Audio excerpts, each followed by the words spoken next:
Salve, nação tricolor! Tudo beleza? Comigo não está. Terminou agora, São Paulo 0, Santos 1. São Paulo perdeu a segunda no Campeonato Paulista. Não é nem tanto pela derrota em si, mas sim as circunstâncias que levaram até essa derrota. Foram dois fatores, na minha opinião. Thiago Carpini é o primeiro fator e a dona Edna, né, a árbitra. Né? Bom, primeiro eu vou falar do Carpini. A escalação que apareceu, antes de mais nada, que ia a campo, era Rafael, Moreira, Arboleda, Diego Costa e Wellington, Pablo Maia, Bobadilha e Alisson, Luciano, Caleri e Juan.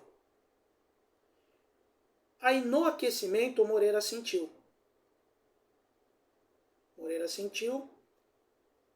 Ele não jogou, né? Não pôde jogar. E quem foi pro lugar dele, entrou no lugar dele, foi o Galopo. Com isso, o Bobadilha quebrou o galho lá na lateral direita. E o time ficou capenga, né? Só tinha jogada pelo lado esquerdo. Ainda que o Bobadilha quebrou um galho ali. E, obviamente, que o Santos estava tentando atacar por ali. Sabendo que tinha um jogador improvisado ali, é óbvio que eles iam tentar atacar ali. E o São Paulo começou bem, tomando muito cuidado com o seu lado direito, né? Pois o Bobadilha estava improvisado ali, mas até então estava conseguindo ir bem. Mas o time carecia de criação no meio. E eu já estou falando isso já há alguns jogos. Por falta dessa criação, as jogadas eram feitas todas por ligação direta, para o Caleri dar a casquinha e alguém tentar aproveitar. E chutes de fora da área, que normalmente pareciam aqueles chutes de futebol americano que você tem que acertar por cima da trave. Parecia esses chutes, porque para acertar o gol tá difícil. E aí, o que a gente começou a ver foi o segundo fator, a arbitragem. A arbitragem começou a irritar os jogadores do São Paulo por faltas invertidas, por faltas não marcadas. Aos 25 minutos, só para vocês terem uma ideia, a bandeirinha deu um impedimento inexistente do Caleri. Ele ia sair na cara do gol. Aos 48, o Luciano entra impedido para fazer gol, aí estava certo. E o São Paulo, como eu já disse, com muita dificuldade de criação. E a dona Edna apitando no grito dos jogadores do Santos. Os jogadores do Santos gritavam, ela dava falta. Terminou o primeiro tempo, e aí vai outra crítica pro Carpini, perdão. Ele demora demais para mexer. Além dele fazer a merda na escalação, ele demora para mexer. Ele demora. Porque, vamos analisar a escalação inicial. Se não acontece o problema com o Moreira, nós teríamos 3 volantes no meio.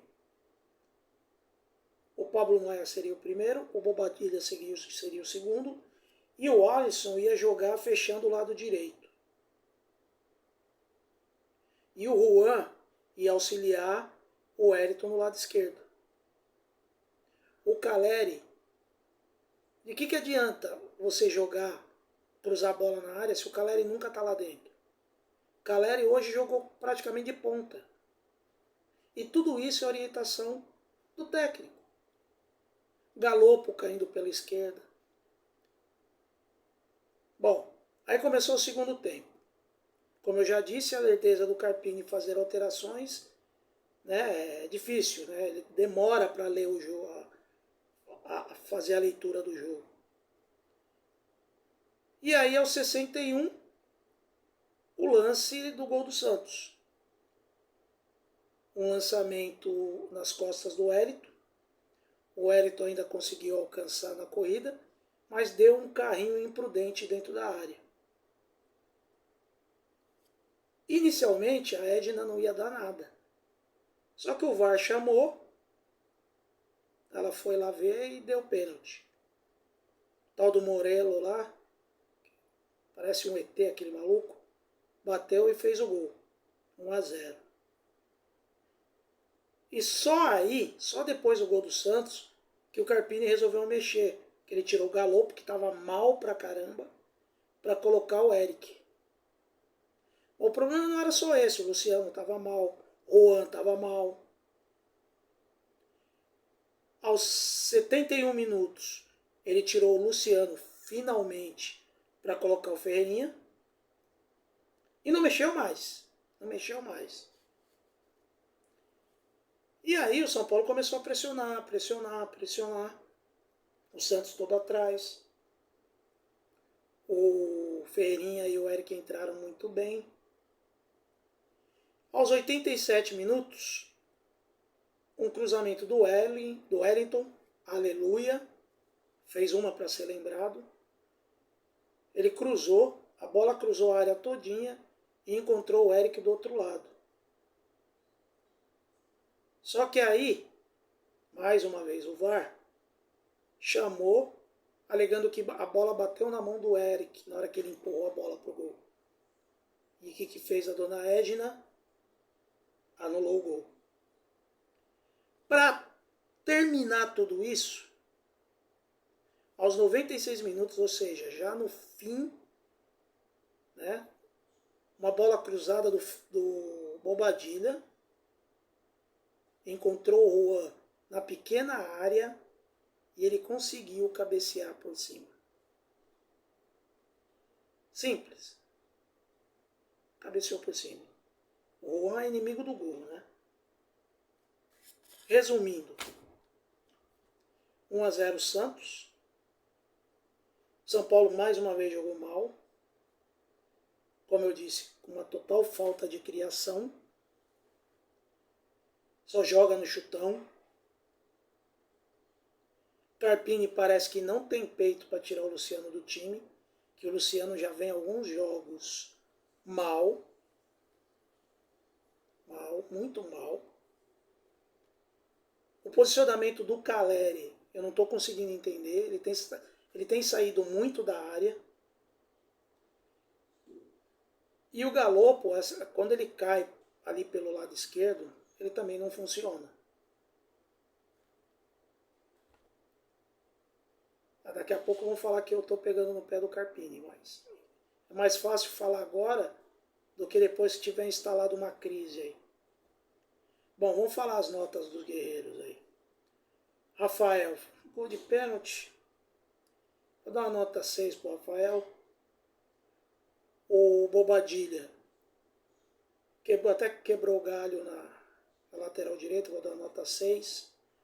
O Arboleda e o Diego Costa, para mim, foram bem. Vou dar nota 6 para os dois. O Wellington, nota 0. Nota 0 para o Wellington.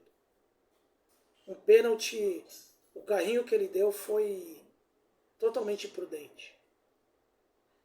E sem contar que fora o cruzamento do gol que não valeu, ele não acertou mais nada. Então, nota 0. Pablo Maia, nota 6. O Alisson, no começo até que ele começou bem, depois ele foi caindo. Nota 5 para o Alisson. O Galopo, muito mal também hoje, nota 0. Estava em outra rotação o Galopo.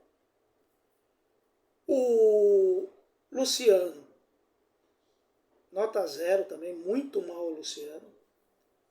Caleri, aquela briga de sempre, luta, corre, batalha, mas tá difícil, viu? Tá difícil. Vou dar uma nota 5 pro Caleri. E o Juan, gente, é 0 também. O Juan, já apelidei ele de inimigo do gol. Que ele consegue umas proezas, meu Deus do céu. Para os que entraram, O Eric, para mim, foi bem, uma nota 6. E o Ferreirinha também entrou bem, uma nota 6. Para o Carpini hoje, é uma nota 5. Só isso. Porque o time vem jogando mal. O Dorival, com menos peças, né, de qualidade, como o Carpini tem, fazia melhor. Então, eu só peço que ele engrene e pare de inventar. Só isso. Outra coisa, outro recado que eu tenho para dar é para a diretoria do São Paulo. Cadê os reforços? Ficou provado que a gente precisa também de um lateral direito. Porque machuca o Moreira, a gente não tem ninguém. O Vinícius sabe lá Deus quando volta. Rafinha, idem. Do lado esquerdo, o Wellington, Patrick Lanza. Precisamos também de um centroavante. Não é para ser reserva do Caleri. É para disputar a posição mesmo. Porque se você contrata um jogador falando para ele, você vai ser reserva do Caleri, o cara não vem. O cara não vem. Você tem que dar esperança do cara que ele vai lutar por posição. Não adianta você falar pro cara, você vai para ser o reserva. O cara não vem, gente. Então precisamos de um centroavante para disputar a posição com o Caleri. Mesmo porque nesse time nós temos operários. Nós não temos estrelas. Com exceção do Lucas, vai. Mas o resto, para mim, são operários. Então não tem ninguém substituível nesse time. Não tem. Então, diretoria, vamos se mexer. Por mais que falem que o Paulista não tem tanta importância assim, mas se acontecer de novo da gente ficar nas quartas de final, já começa Brasileiro, Libertadores, já tudo com pressão. Que o Paulista é assim. Se ganha, ganhou o Paulistinha. Mas se perde, já sabe o tamanho do burburinho. Tá certo? Vou ficando por aqui. Mais uma vez, lembrando que esse é o canal Chama Tricolor, uma chama que arde no peito e jamais vai se apagar. Até a próxima.